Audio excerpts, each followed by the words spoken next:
आपको पता ना कि हिंदू में शादी कैसे होती है? हुई है? देखी तो होगी किसी की, तो ध्यान रखना है। कुछ बच्चे कह रहे करवा दीजिए सर, करवा दीजिए। मतलब मैंने बहुत बड़े बड़े कुंठित लोग देखे हैं, लेकिन इतनी कुंठा कि विवाह का नाम आते ही एकदम करवा दीजिए, करवा दीजिए, करवा दीजिए। अजीब हाल है भाई। एक संस्था है दिल्ली विश्वविद्यालय में, उसके मेंबर बन जाइए। ये संस्था है, ठीक है, इसके मेंबर बन जाइए, रजिस्टर्ड मेंबर बन जाइए। Frustrated one sided lovers association बोलते हैं इसको। कुंठित एक तरफा आशिक संगठन, इसका पूरा नाम ये होता है। तो खुद को ऐसा मत बनाओ कि एकदम बिना पानी के मछली तड़प रही है जैसे। ऐसा क्या ड्रामा है? हो जाएगी शादी, ऐसा क्या है? शादी तो हर आदमी की हो जाती है, इसमें क्या है? आइए, हर व्यक्ति नहीं बनता है, उस पर ध्यान लगाओ। अपना स्तर पहचानो भाई। विवाह की बात होती करवा दीजिए, करवा दीजिए, करवा दीजिए। अच्छा भाई, अपना स्तर पहचानिए। आप IAS की तैयारी कर रहे हैं और हरकत कर रहे हैं ऐसी छोटी सी, क्या टेंडर डाउनलोड कर लें? अच्छा टेंडर, हाँ टेंडर। आपको सच में लग रहा है कि उन्होंने नहीं किया वो डाउनलोड? ये वहां भी फेल हो चुके हैं भाई। आप समझ नहीं पा रहे, ये वहां भी फेल हो चुके हैं। उसके बाद ये दशा आती है व्यक्ति की, जो चलिए पूरी कहानी स्पष्ट हुई कैसे कैसे होता है। और जब हम पढ़ेंगे नैतिकता और कानून, यूपीएससी ने पूछा कि नैतिकता और कानून में क्या संबंध है, उससे मैं पूछूंगा आपसे कि नैतिक नियम अंत में संस्था बनने के बाद क्या बन जाते हैं? कानून। जैसे हिंदू विवाह विधि में फिल्मों में क्या दिखाते हैं कि विलेन ने पंडित जी को बुला लिया है, नायिका को बुला लिया है, बंदूक रखी है, चलो शादी करो।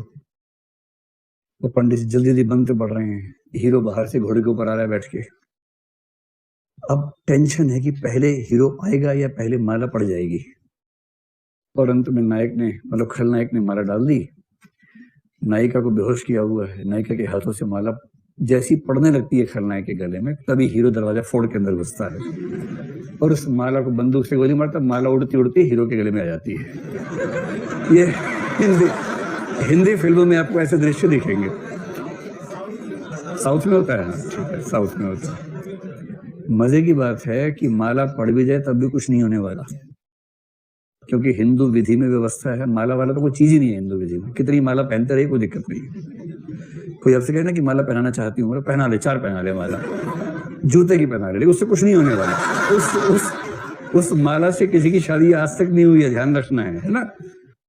फिर कुछ लोग बोलते 7 चक्कर काटेंगे तब शादी होगी, तब भी नहीं होती है। 700 काट लीजिए, शादी नहीं होगी।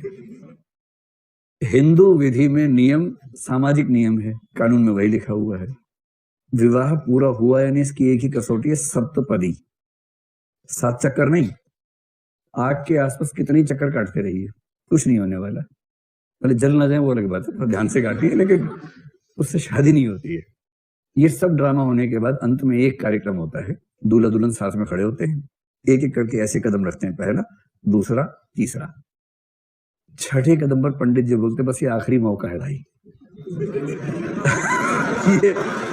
ये आपके जीवन का आखिरी मौका है, सोच लो। अगर 7वां कदम धर दिया आपने तो उसके बाद 7 जन्म तक फाइनल है मामला। फिर दूल्हा ये सोच के कि 7वां ही चल रहा है, रख देता है पैर, और दुल्हन ये सोचे कि पहला है, पैर रखती है। यही कॉन्ट्रडिक्शन ज्यादा हो जाता है। तो हिंदू विधि में विवाह होता है 7वां कदम धरने से, माला वाला से नहीं होता है। पहनाइए, खूब घूमते रहिए, उससे कुछ नहीं होने वाला है। ये नियम कहां से आया है? ये आया है विवाह संस्था से, इंस्टीट्यूशन से।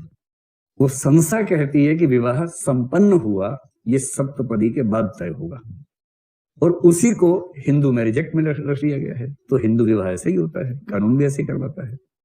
ये सिस्टम है कि कैसे नैतिकता कानून का हिस्सा बन जाती है, ठीक है। ऐसे मुस्लिम विवाह कैसे होता है? कबूल है, कबूल है, कबूल है, कबूल है। काजी जी बैठे हैं और काजी जी ने विवाहनामा बनाया, उस पर लिखा दिया सब कुछ, तो हो गया। मेहर की राशि लिखी हुई है, सब लिखा है, तो हो गया।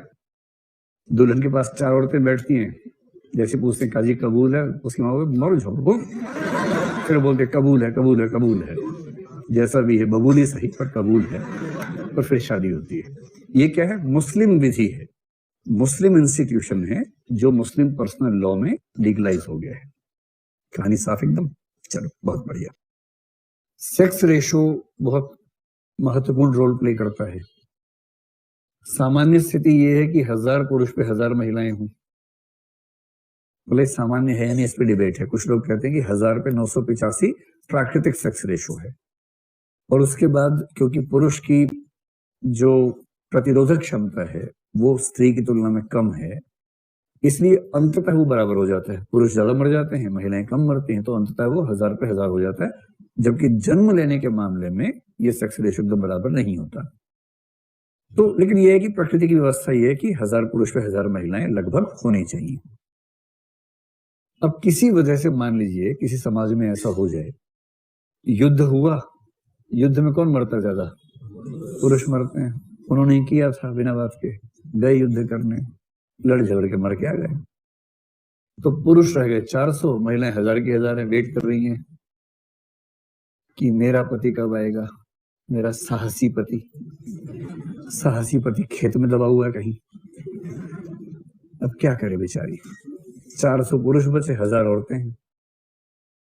अब ले लो मोनोगैमी, एक विवाह। अगर आपने एक विवाह का नियम चलाया तो 400 महिलाओं की शादी हो जाएगी, 600 महिलाएं अकेली रह जाएंगी। तो ये अकेली रहेंगी तो ऐसा तो है नहीं कि समाज शांत रहेगा उसके बाद। सीधी सी बात है, समाज में अनैतिकता, अनाचार पैदा होने की मूल वजह इनमें से कुछ होती है। एक ही तरीका है, 2.5 का नियम बना लो, और क्योंकि 2.5 हो नहीं सकता तो 3 का नियम बना लो। फिर आप कहेंगे एक पुरुष अगर 3